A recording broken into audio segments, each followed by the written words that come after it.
ये बात उस समय की है जब राजस्थान के किसी गांव में 3 ठग रहा करते थे। उनके गांव में कोई भी ऐसा आदमी नहीं था जिसे उन्होंने ठगा ना हो। सभी गांव वाले उन तीनों से बहुत ही परेशान थे। लगभग गांव के हर आदमी को उन ठगों ने अपने जाल में फंसा रखा था। और तो और आसपास के गांव के लोगों को भी उन तीनों ने कभी नहीं छोड़ा।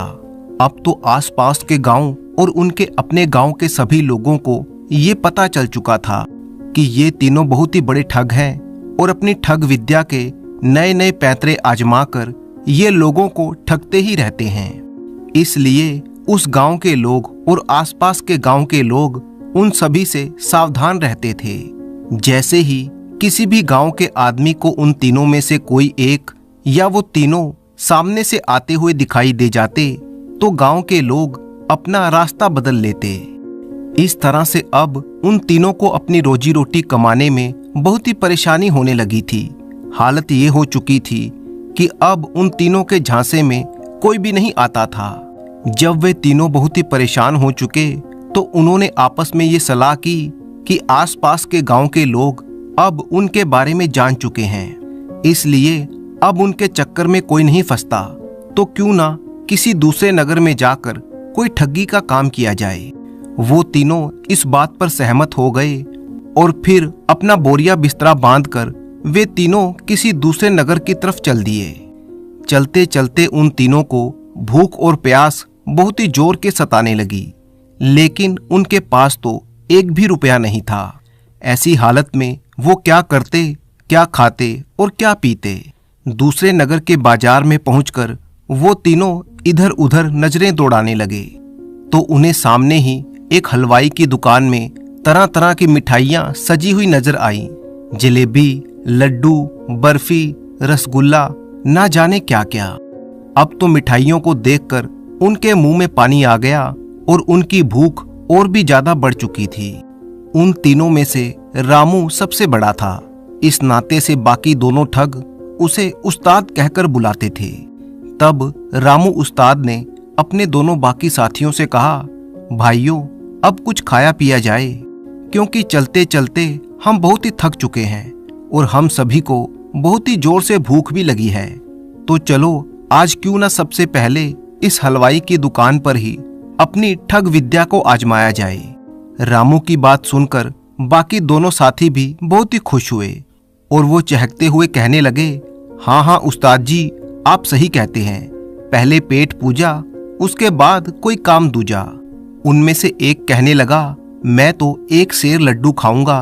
उसकी बात सुनकर तीसरा ठग घसीटा बोला, उस्ताद मैं तो एक सेर जलेबी खाऊंगा, गर्मा गर्म बन रही है, इन्हें देखकर ही मेरे मुंह में पानी आ गया है। अब रामू ने एक योजना बनाई और फिर अपने बाकी दोनों साथियों के कान में वो कुछ समझाने लगा। जब उन्होंने सारी योजना समझ ली तो फिर अपनी योजना के अनुसार भोला और घसीटा दुकान के अंदर चले गए और दुकान में जाकर वो बैठ गए। अपनी दुकान में ग्राहकों को आया हुआ देखकर हलवाई और उसकी पत्नी बड़े ही खुश हुए। दरअसल बात ये थी कि दुकानदार लाला राम बहुत ही कंजूस आदमी था। उसने कभी किसी को कुछ नहीं दिया था। उसकी कंजूसी की वजह से ही उसकी दुकान पर ग्राहक धीरे धीरे कम होते जा रहे थे और आज तो सुबह से एक भी ग्राहक उसकी दुकान पर नहीं आया था। सुबह से बैठे बैठे पति पत्नी दोनों सिर्फ मक्खियां ही मार रहे थे।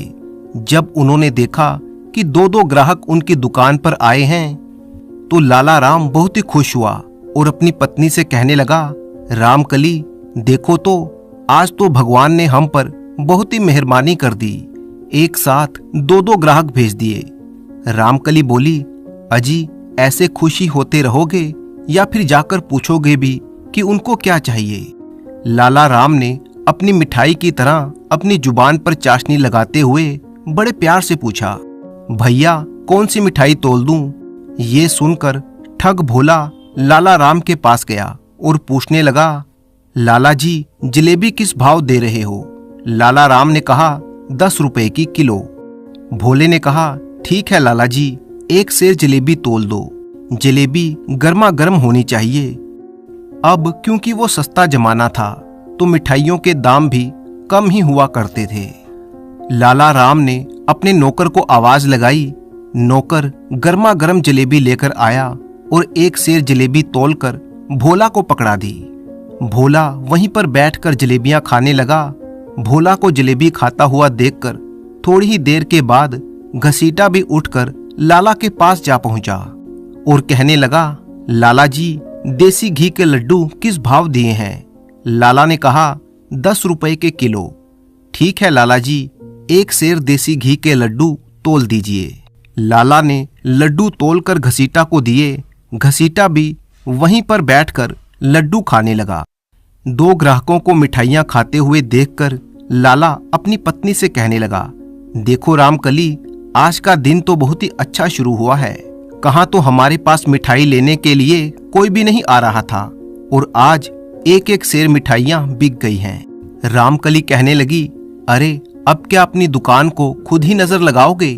थोड़ी देर के बाद भोला ने जलेबी खत्म की, हाथ झाड़े, मूंछों को ताव दिया और दुकान से बाहर जाने लगा कि तभी लाला राम ने उसे आवाज लगाई, अरे भैया, जलेबी के पैसे तो देते जाओ। भोला कहने लगा, लाला, मैंने तो आते ही तुम्हें 10 रुपए पकड़ा दिए थे, जब आपने भाव बताया था उसी समय। सेठ कहने लगा, नहीं नहीं, तुमने मुझे एक भी पैसा नहीं दिया, जल्दी से मेरे पैसे मुझे दे दो। अब तो दोनों में बहस होने लगी थी।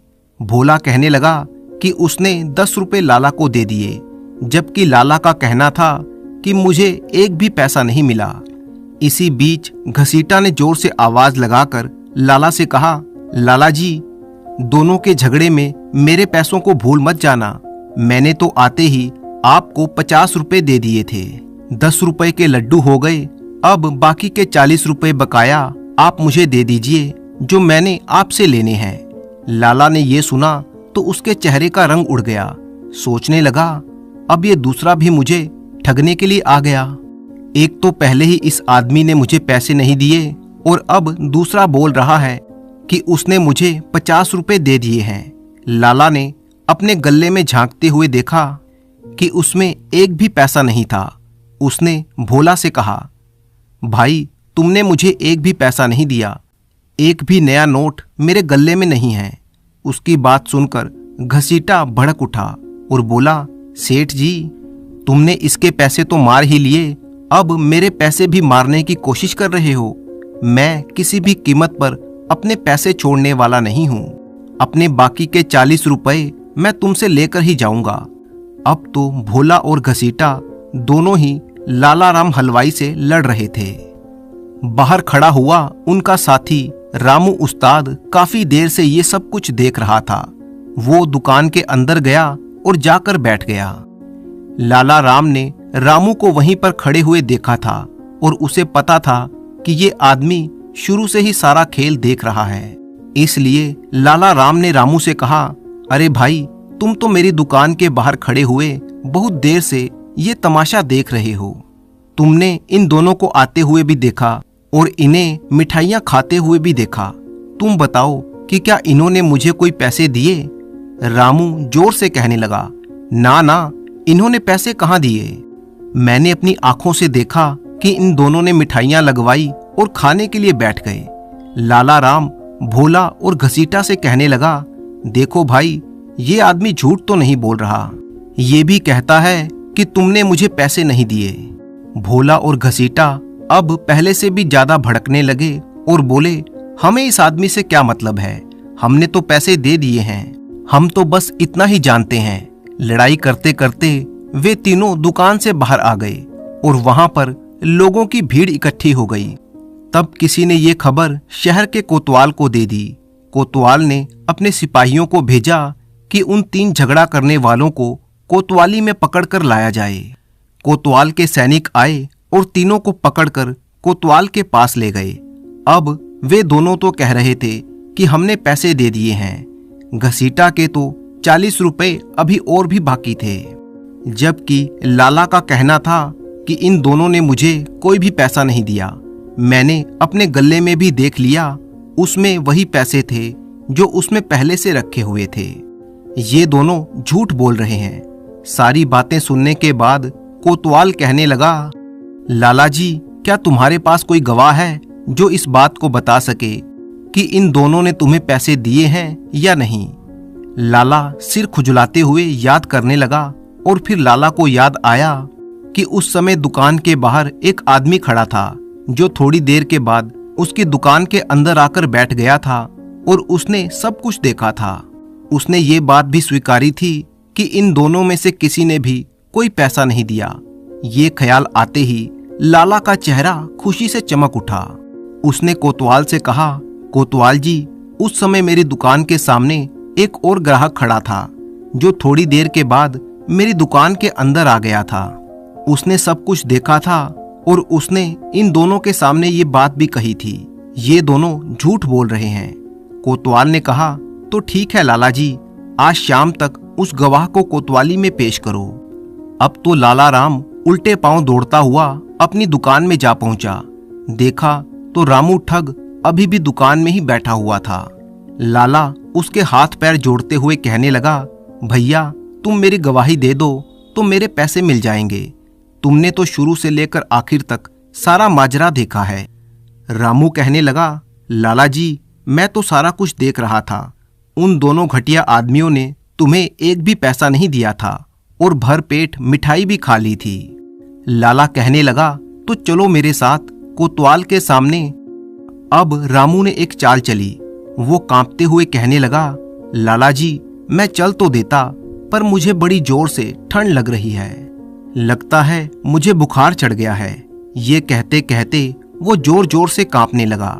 लाला ने जब रामू को छू कर देखा तो सोचने लगा कि इसको बुखार तो है नहीं, पर हो सकता है कि बिना मौसम के बुखार चढ़ गया हो, जो शरीर के अंदर ही तप रहा हो।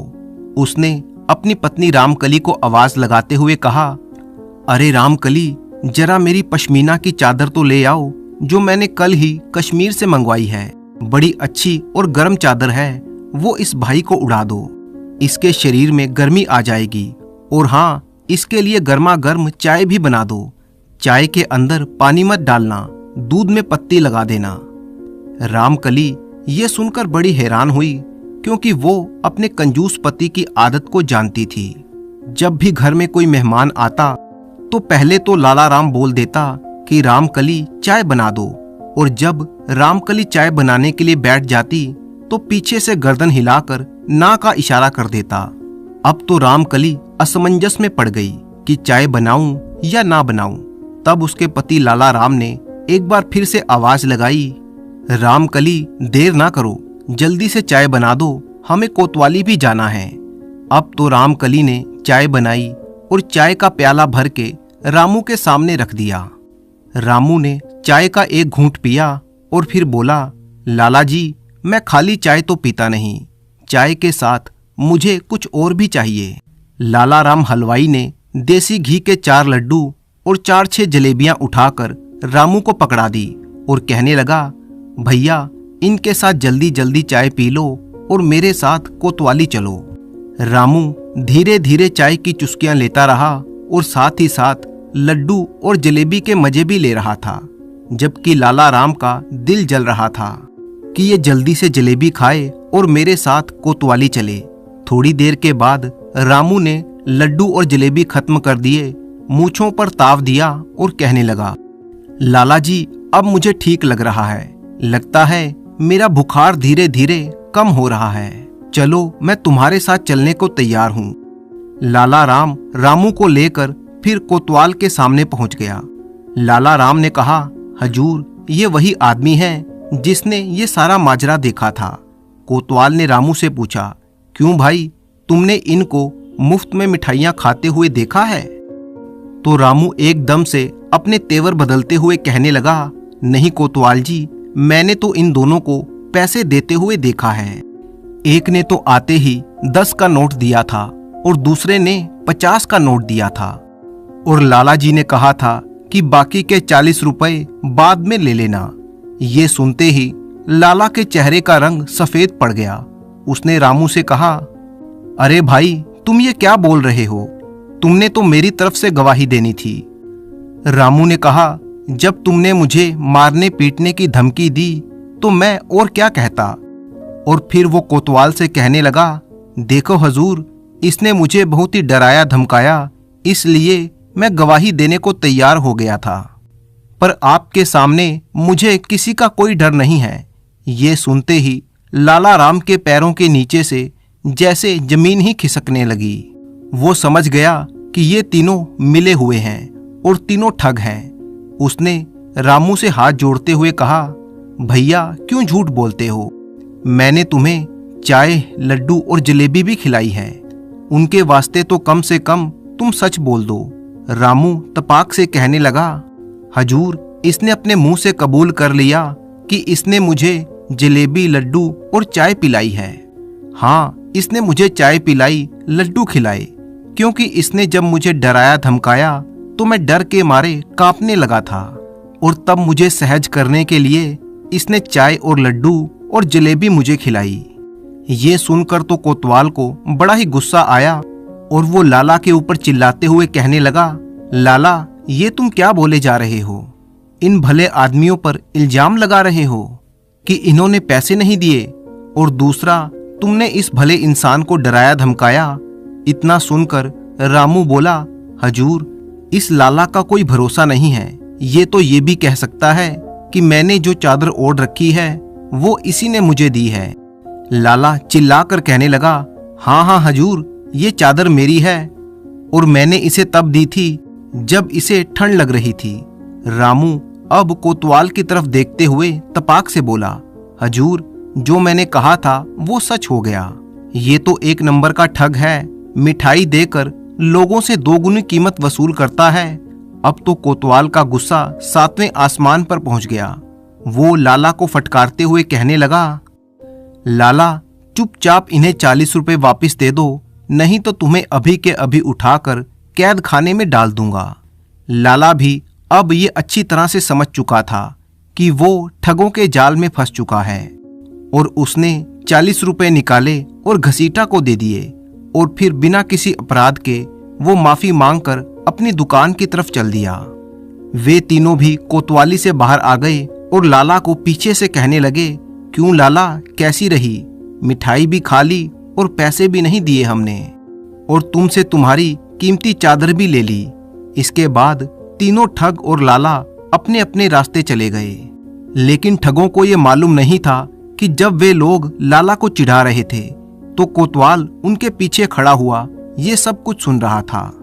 अब उसे इस बात का एहसास हो गया कि उसने एक गलत फैसला किया है और ये तीनों शातिर ठग हैं। लेकिन उसके पास कोई सबूत नहीं था, इसलिए उसने ठगों से कुछ नहीं कहा और उन्हें जाने दिया। इसके बाद तो तीनों ठगों के हौसले और भी बढ़ गए। वो सोचने लगे कि इस शहर के लोगों को बड़ी ही आसानी से ठगा जा सकता है। उस रात को वे तीनों रात बिताने के लिए एक सराय में पहुंच गए।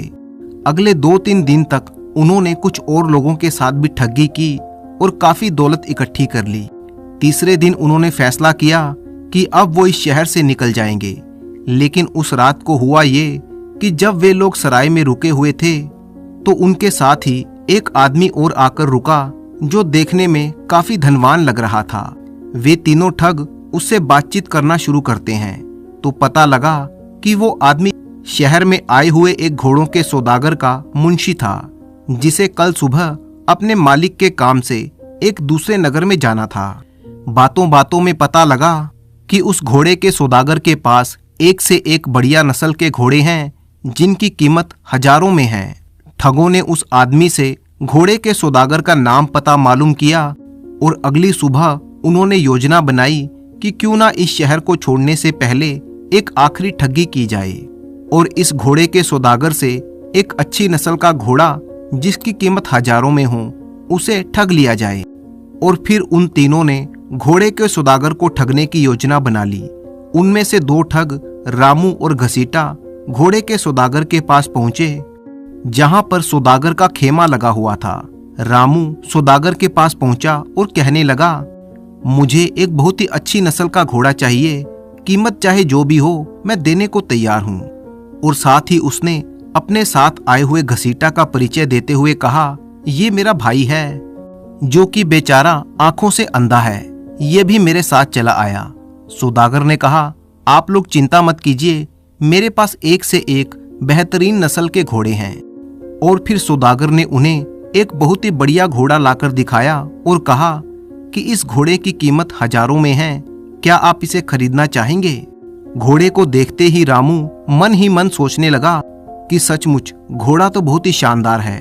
उसने सौदागर से कहा, मैं घोड़ा खरीदने से पहले एक बार इसकी सवारी करके इसकी रफ्तार और उसकी चाल देखना चाहता हूँ। अगर मुझे सब कुछ ठीक लगा तो मैं इस घोड़े को मुंह मांगी कीमत देकर भी खरीदने को तैयार हूँ।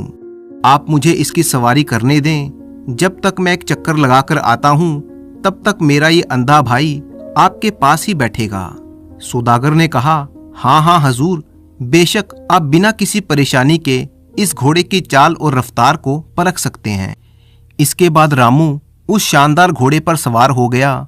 असल में उन दोनों ठगों की ये योजना थी कि रामू घोड़े की रफ्तार परखने के बहाने से घोड़े को लेकर रफू चक्कर हो जाएगा और पीछे से उसका साथी घसीटा भी मौका देखकर वहां से निकल जाएगा।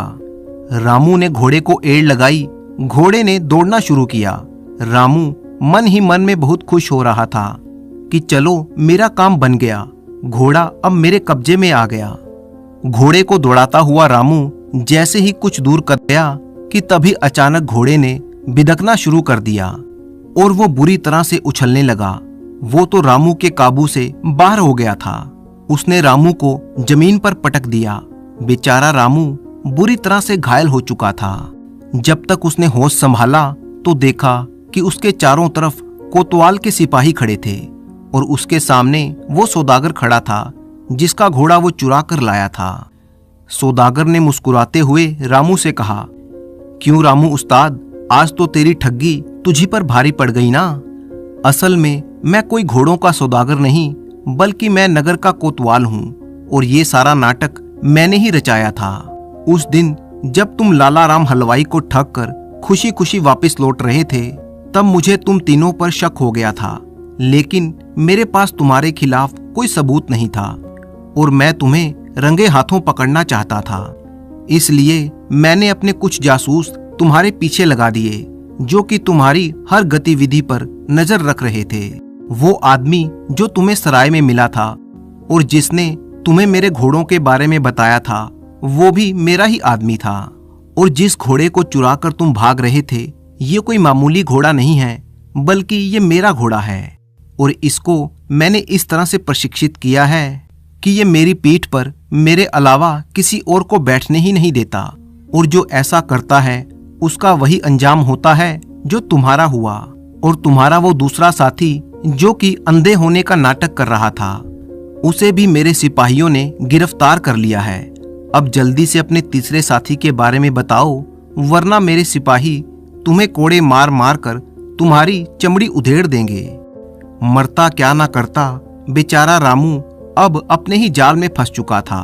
कोड़े पड़ने के डर से उसने तुरंत अपने तीसरे साथी के बारे में बता दिया जो कि वहीं से कुछ दूरी पर उन दोनों का इंतजार कर रहा था। कोतवाल के सिपाहियों ने तीसरे ठग को भी गिरफ्तार कर लिया।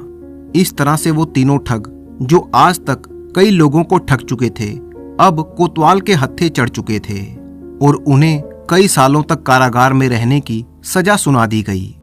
उन तीनों ठगों के पकड़े जाने पर लोगों ने अब राहत की सांस ली थी और उन तीनों से बरामद हुए माल को उन सभी लोगों को वापस लौटा दिया गया जिनसे उन ठगों ने ठगी की थी।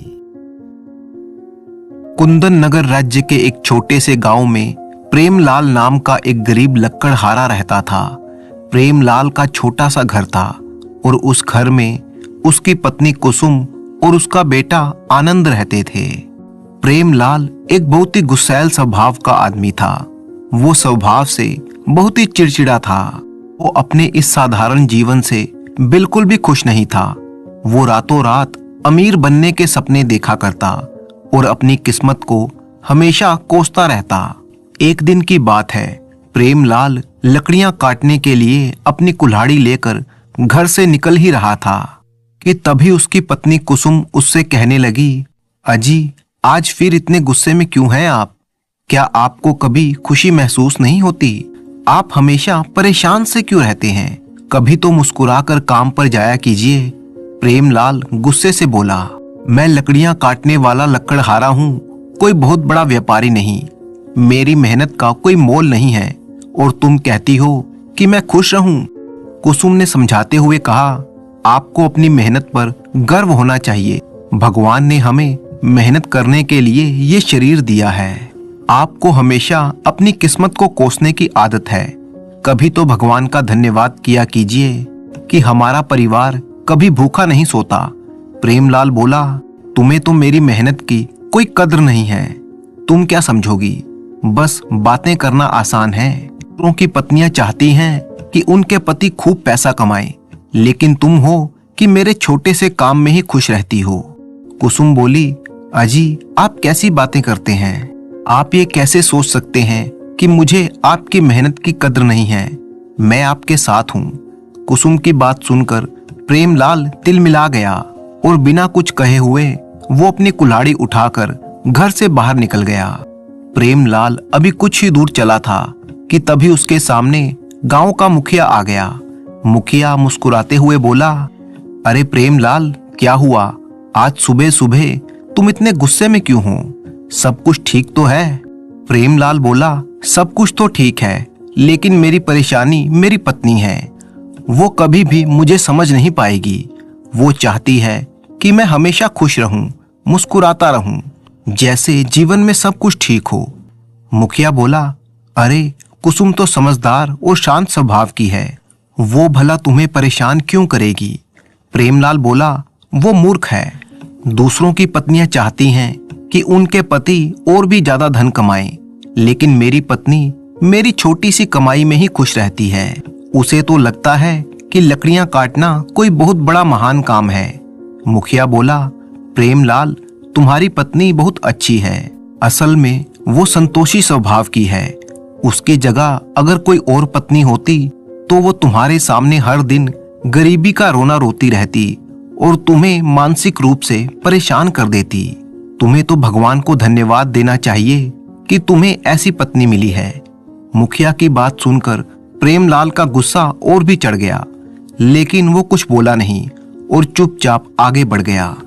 वो जंगल में एक पेड़ के नीचे जा बैठा और अपने आप से कहने लगा, मैं कितनी भी मेहनत क्यों ना करूं, लकड़ियां अच्छे दामों पर नहीं बिकती। मुझे मेरी मेहनत का फल कभी नहीं मिलता। लोग कहते हैं कि मेहनत करने से ही मनुष्य कामयाब होता है, लेकिन मुझे तो आज तक मेरी मेहनत का फल मिला ही नहीं। और फिर ऐसा सोचते सोचते प्रेमलाल जंगल में अंदर तक चला गया, जहां पर जंगल बहुत ही ज्यादा घना हो चला था।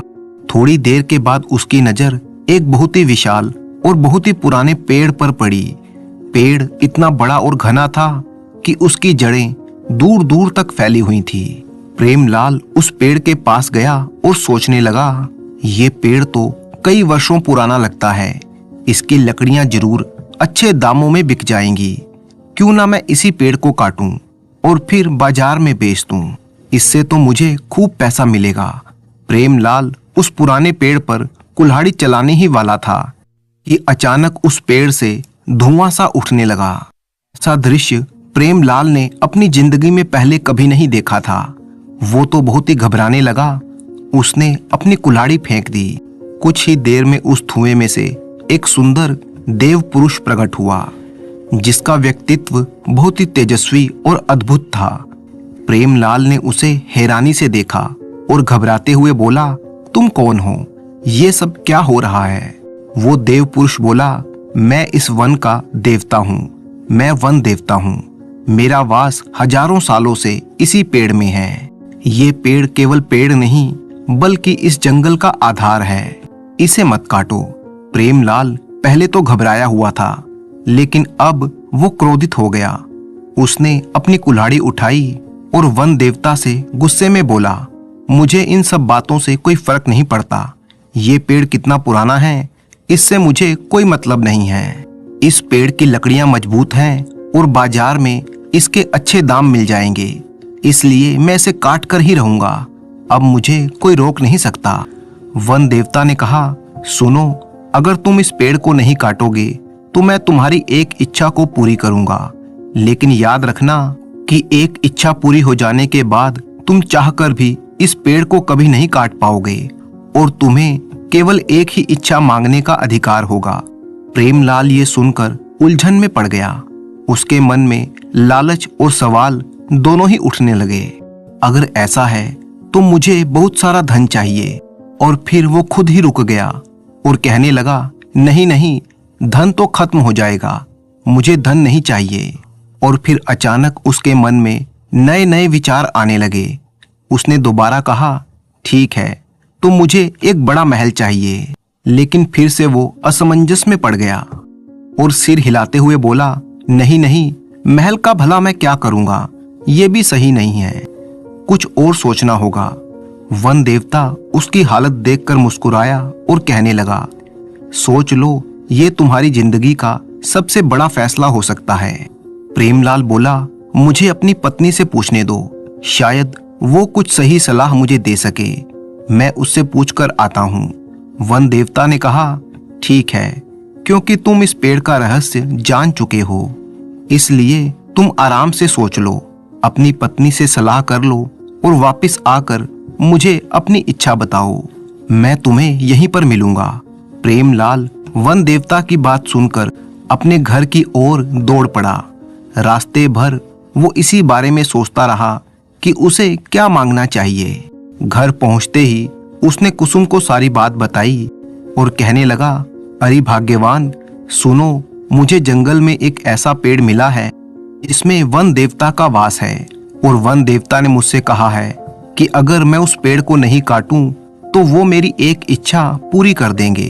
अब तुम ही बताओ कि मुझे क्या मांगना चाहिए। कुसुम गंभीरता से बोली, सुनिए, उनसे आप संतोष मांग लीजिए। संतोष बहुत बड़ी चीज है जो बड़े बड़े राजाओं महाराजाओं को भी नसीब नहीं होती। संतोष ही जीवन का सबसे बड़ा धन है। कुसुम की बात सुनकर प्रेमलाल का चेहरा क्रोध से लाल हो गया। वो कहने लगा, तुम तो हमेशा यही बातें करती हो, तुम्हें क्या पता कि संतोष से पेट नहीं भर सकता। राजाओं महाराजाओं के पास कितना धन और कितना वैभव होता है। मैंने तो यहाँ पर आकर ही गलती कर दी, तुमसे तो पूछना ही बेकार है। मैं अपने ही मन से वन देवता से कुछ मांग लूंगा। ये कहकर प्रेमलाल वापिस जंगल की तरफ चला गया। हालांकि कुसुम की राजाओं और महाराजाओं वाली बात प्रेमलाल के मन में गहराई तक बैठ गई थी। वो दौड़ता हुआ जब जंगल में पहुंचा, वन देवता वहीं पर खड़े हुए उसका इंतजार कर रहे थे। वो बोले, प्रेमलाल, तुम वापस आ गए, क्या तुमने तय कर लिया कि तुम्हें क्या इच्छा पूरी करनी है? प्रेमलाल बोला, हाँ, मैंने तय कर लिया है। मैं राजाओं जैसा जीवन बिताना चाहता हूँ। मैं राजा बनना चाहता हूँ, क्योंकि राजा के पास कभी धन की कमी नहीं होती। वन देवता ने कहा, एक बार फिर से सोच लो, राजाओं महाराजाओं का जीवन देखने में तो बहुत ही सुंदर होता है, लेकिन उनके जीवन में साधारण इंसानों से ज्यादा कठिनाइयां होती हैं। उनके जीवन में तो असाधारण घटनाएं घटित होती हैं, जिनसे निपटना इतना आसान नहीं होता। प्रेमलाल बोला, मुझे वो सब नहीं मालूम, मैं और कुछ सुनना नहीं चाहता। मैंने जो कहा वही मेरी इच्छा है। मैं राजा बनना चाहता हूँ। वन देवता ने कहा, ठीक है, आज रात कुंदन नगर के राजा विक्रांत अपने महल की छत से गिरकर मर जाएगा और ये घटना पहले से ही निश्चित है। उसकी मौत इसी तरह से लिखी है। तुम एक तलवार लेकर महल के अंदर चले जाना और महल की छत के नीचे खड़े हो जाना। जब राजा विक्रांत नीचे गिरेगा तो वह चीखेगा। उसकी आवाज सुनकर सैनिक वहां पर दौड़े चले आएंगे और तुम्हें वहां पर तलवार पकड़े हुए देखकर वो समझेंगे कि तुमने ही राजा विक्रांत की हत्या की है। प्रेमलाल ये सुनकर चौंक गया, कहने लगा, अरे, लेकिन सैनिक ऐसा सोचेंगे तो वो मुझे मार डालेंगे। वन देवता गहरी मुस्कान के साथ कहने लगा, नहीं, ऐसा नहीं होगा। तुम्हारे हाथों में तलवार देखकर सैनिक भयभीत हो जाएंगे और यही तो मेरी माया है। तुम्हें तो बस निडर होकर सबसे ये कहना है कि तुमने ही राजा विक्रांत को मारा है।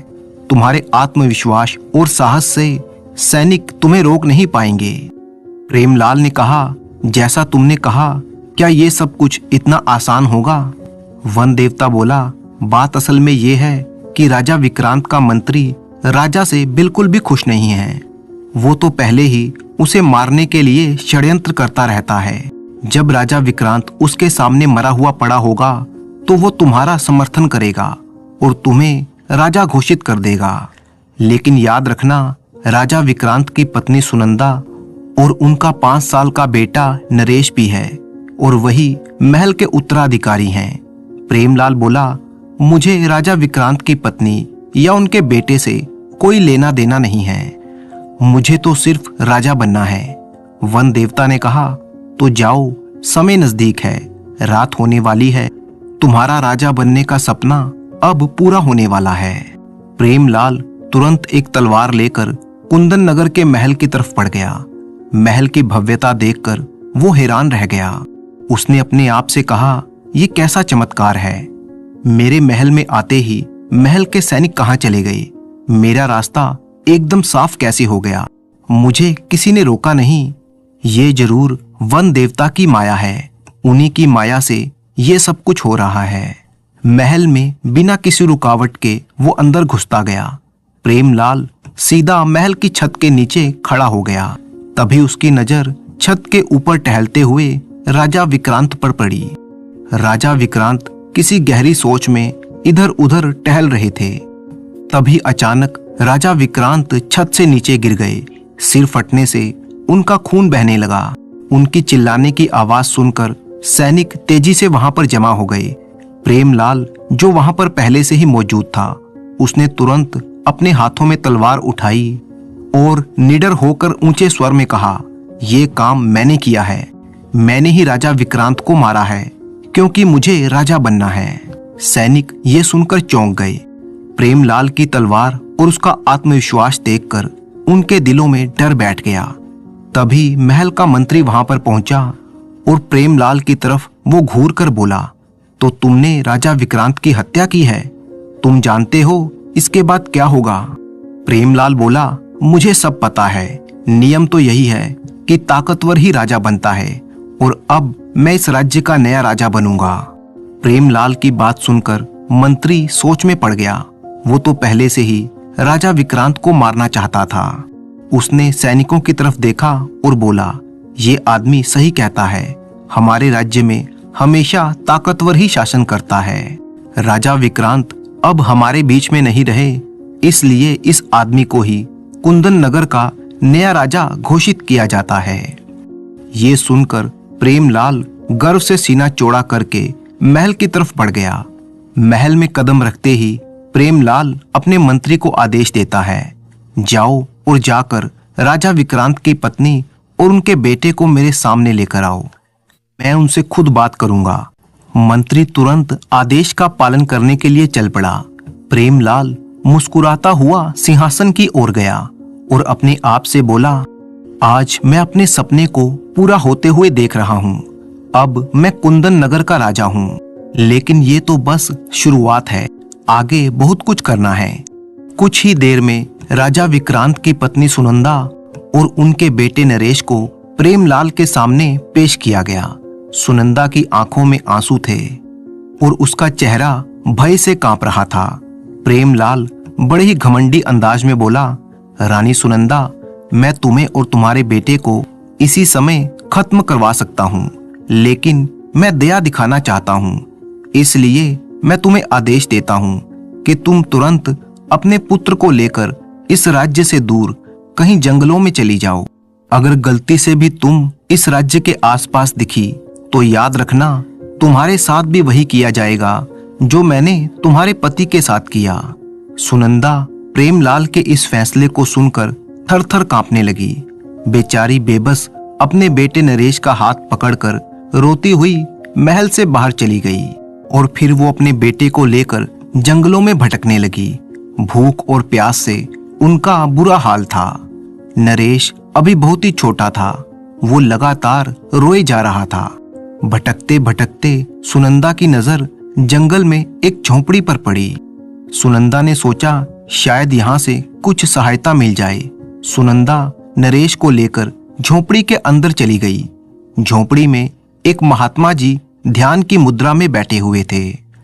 सुनंदा उनके सामने हाथ जोड़कर बोली, हे मुनिवर, कृपया करके मेरी सहायता कीजिए। मैं और मेरा बेटा भूख प्यास से मरने वाले हैं। हमें थोड़ा भोजन और पानी मिल सकता है क्या?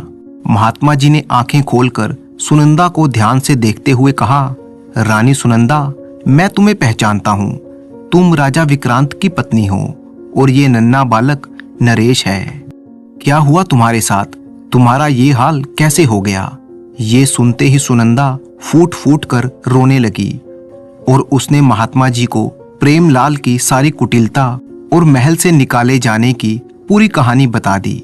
सुनंदा ये नहीं जानती थी कि वो महात्मा जी त्रिकालदर्शी थे। ऋषि महाराज ने अपनी आंखें बंद कर ली और उनकी आंखों के सामने प्रेमलाल के वन देवता से लेकर महल तक जाने के सारे दृश्य घूमने लगे। दरअसल सच तो ये था कि वो ऋषि महाराज सब कुछ जान चुके थे। कुछ देर के बाद ऋषिवर ने अपनी आंखें खोली और रानी से कहने लगे, रानी, तुम चिंता मत करो, मैं तुम्हारी सहायता जरूर करूंगा। तुम्हें और तुम्हारे बेटे को इस कुटिया में रहने की मैं अनुमति देता हूँ। आज से ये कुटिया तुम्हारा घर है, लेकिन याद रखना, एक रहस्य है जो तुम्हें नहीं पता। मैं ये रहस्य तुम्हारे बेटे नरेश को बताऊंगा, लेकिन तब जब वो युवा हो जाएगा। तब तक तुम यहीं पर रहो, शांति से अपना जीवन बिताओ। ऋषि महाराज की बात सुनकर सुनंदा कुछ देर के लिए खुश हो गई, क्योंकि उसे सिर छुपाने के लिए एक छत जो मिल गई थी। अब सुनंदा वहीं पर ऋषि महाराज के आश्रम में रहने लगी। ऋषि महाराज ने उसके बेटे नरेश को वेद शास्त्रों की शिक्षा के साथ साथ शस्त्र चलाने की शिक्षा भी दी। इधर प्रेमलाल अपनी पत्नी कुसुम और अपने बेटे आनंद को महल में लेकर आ गया था। अपने पति प्रेमलाल को कुंदन नगर राज्य का राजा बना हुआ देखकर उसकी पत्नी हैरान रह गई। कुसुम अपने पति से पूछने लगी, आखिर ये सब कैसे संभव हुआ? प्रेमलाल गर्व से मुस्कुराते हुए कहने लगा, ये सारा चमत्कार वन देवता का है। मैंने उनसे राजा के समान बनने की इच्छा की थी और उन्होंने मेरी ये इच्छा पूरी कर दी। मैंने राजा विक्रांत की पत्नी और उनके बेटे को महल से निकालकर जंगल में भटकने के लिए मजबूर कर दिया। अब ये सारा राज्य मेरा है। ये सुनकर कुसुम कुछ सोच में पड़ गई और कहने लगी, ये आपने ठीक नहीं किया। सबसे पहले तो आपने झूठ बोला कि आपने राजा की हत्या की है, और उसके बाद आपने एक मासूम स्त्री और उसके बच्चे को उनके घर से निकाल दिया। एक बात हमेशा याद रखना, झूठ ज्यादा दिनों तक छिप नहीं सकता। एक ना एक दिन वो सबके सामने आ ही जाएगा। तब आपके पास पछताने के अलावा कुछ भी नहीं बचेगा। प्रेमलाल ने कुसुम की बातों को हंसी में उड़ा दिया और कहने लगा, तुम और तुम्हारे ये उपदेश देने की आदत। अब मैं राजा हूँ, मेरी किस्मत ने मुझे ये मौका दिया है। अब तुम बस देखती जाओ, ये राज्य हमेशा के लिए मेरे अधीन ही रहेगा। और फिर समय ऐसे ही गुजरता रहा। प्रेमलाल के बेटे आनंद की परवरिश राजकुमारों के जैसे होने लगी, और वहीं दूसरी तरफ सुनंदा का पुत्र नरेश, जो कि कुंदन नगर का असली वारिस था, वो जंगल में बड़ी ही कठिनाइयों भरा जीवन बिता रहा था। लेकिन ऋषि महाराज उसे हर तरह की शिक्षा दीक्षा दे रहे थे। वेद शास्त्रों के अलावा उसे शस्त्र चलाने की विद्या भी सिखाई गई। तलवार चलाना, तीरंदाजी करना, घुड़सवारी करना, इन सब कामों में वो धीरे धीरे निपुण होता जा रहा था। ऐसे ही 15 वर्ष बीत गए।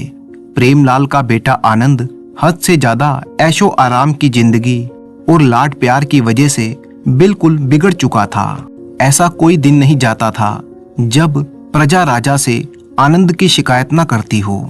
एक दिन कुसुम क्रोधित होकर अपने बेटे आनंद से बोली, बेटा, तुम ये क्या कर रहे हो? तुम दिन प्रतिदिन बिगड़ते जा रहे हो। अगर तुम ऐसा ही करते रहोगे तो तुम्हारा भविष्य अंधकारमय हो जाएगा। क्या माँ, आप क्या जानती हो कि मैं क्या कर रहा हूँ? दुनिया के सारे ऐशो आराम मेरे पास हैं, मुझे कोई फर्क नहीं पड़ता।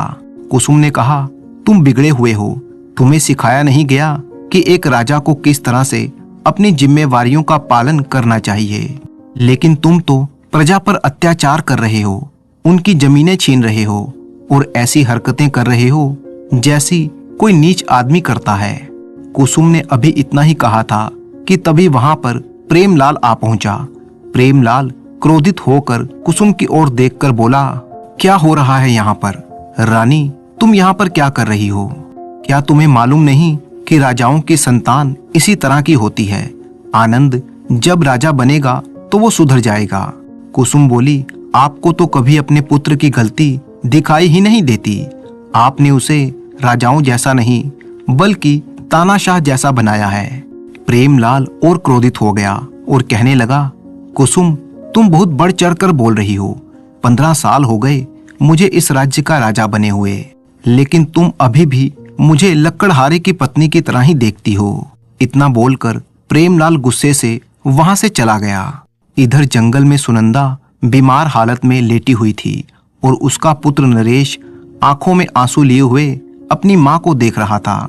नरेश अपनी माँ की ओर देखते हुए बोला, चिंता मत कर माँ, महात्मा जी किसी काम से बाहर गए हुए हैं। वो आते ही होंगे। उनके आते ही तुम बिल्कुल ठीक हो जाओगी।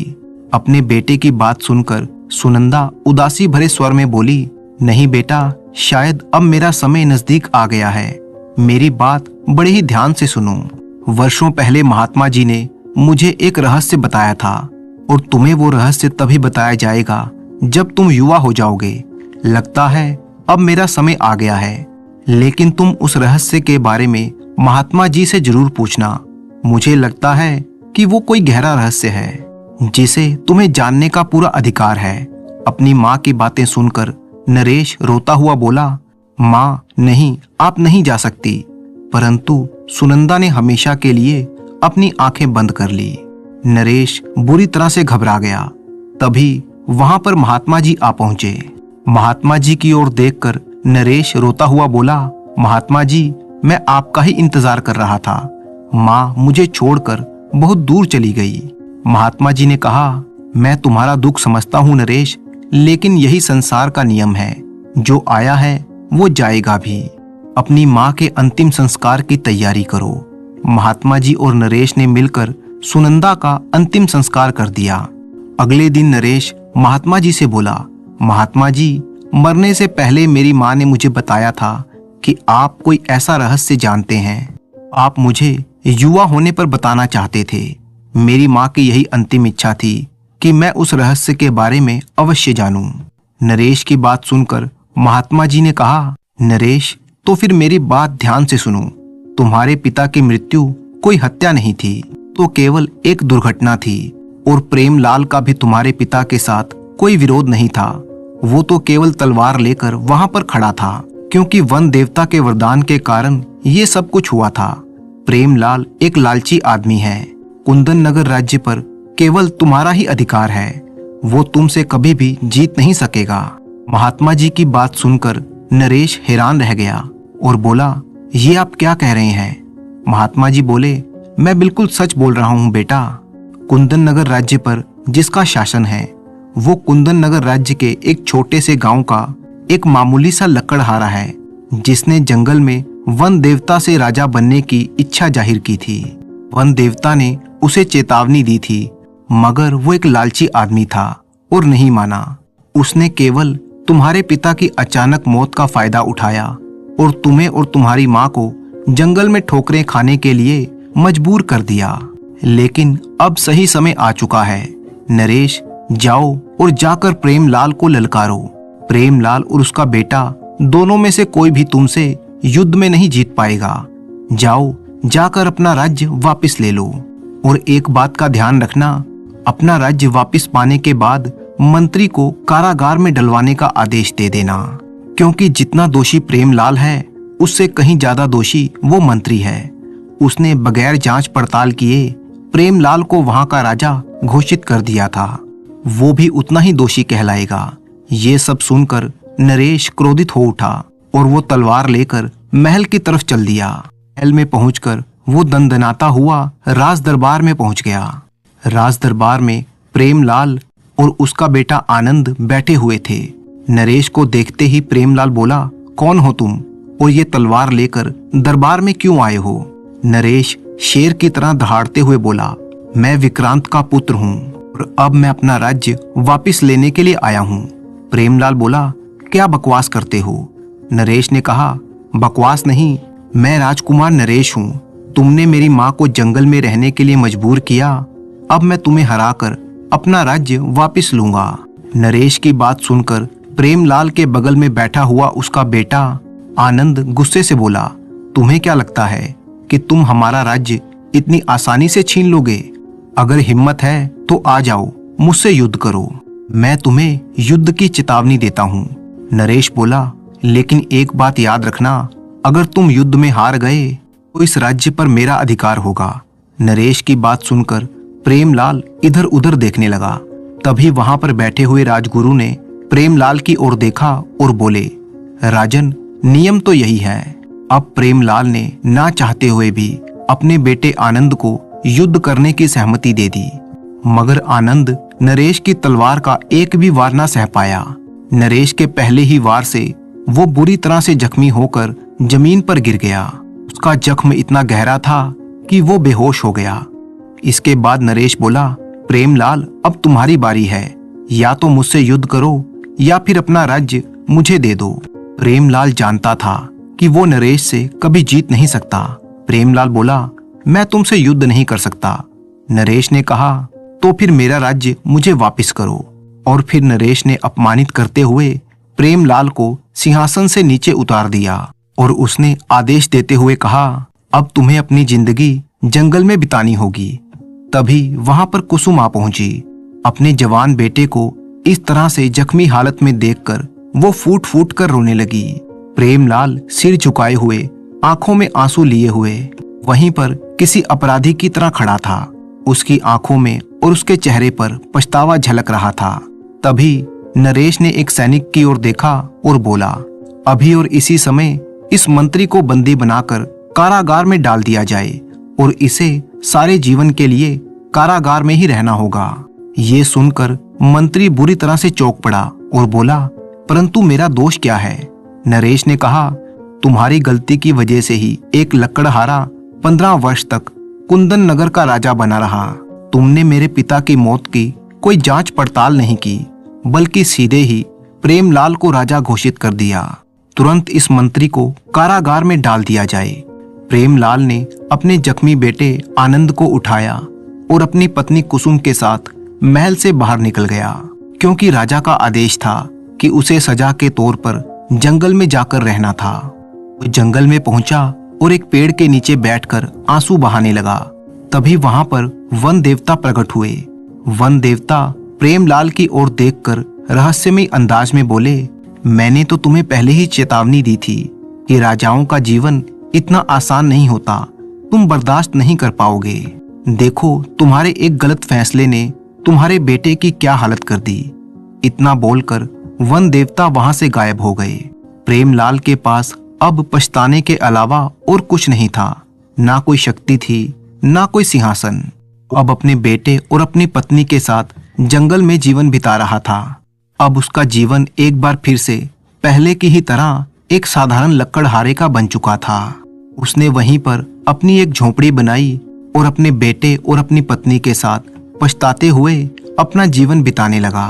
तो दोस्तों, मुझे उम्मीद है कि आपको ये कहानी बहुत ही पसंद आई होगी। तो इसी तरह की कहानियां देखने के लिए आप चैनल को सब्सक्राइब कर लीजिए।